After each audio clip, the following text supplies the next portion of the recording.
Good morning, Sunday. So, may nagtanong sa akin, ah, Coach, lalaki ba yung muscle pag puyat? So, para naman sa opinion ko is,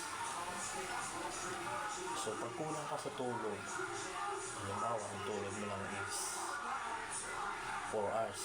So, kulang ka sa tulog. Lalo na galing ka sa trabaho, panggabi ka. So, dapat, yung tulog mo, bawiin mo yung tulog mo.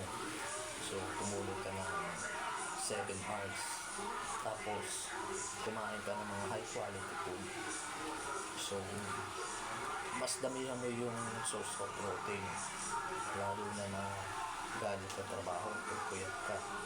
So, yung time mo naman sa oras, sa kung ano man nag-gym o buha, para mabawi mo yung tulog mo.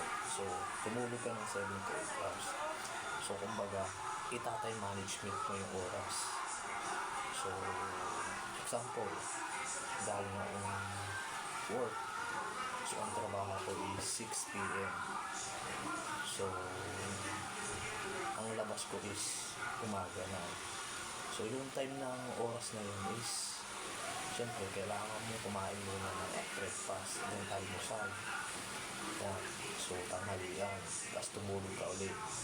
Yan. So, dapat makatulog ka ng 7 to 8 hours. Tapos yung natitira mong oras, doon ka magbuwan. Pero yung protein intake mo, tapos yung carbs mo, doon mo siya dadamihan ng kain.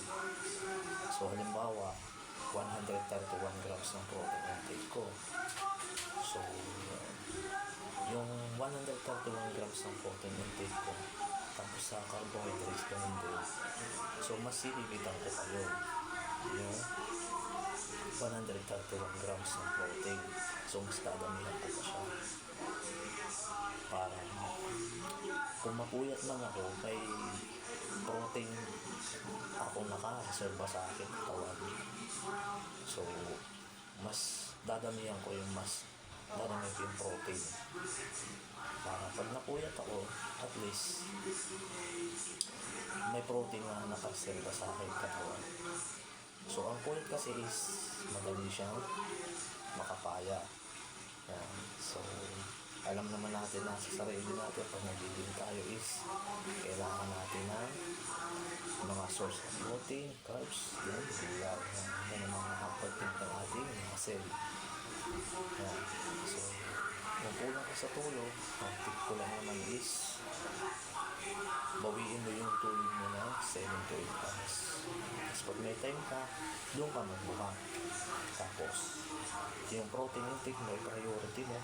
Then, mag-adjust ka pa ng protein na serve sa iyong katawan para hindi ka mas lalo lumiit ka ng mga fitness. So, yun lang. So, subscribe mo yung aking YouTube channel, Basketfit channel. May natutunan ka sa video to. Stay fit and healthy.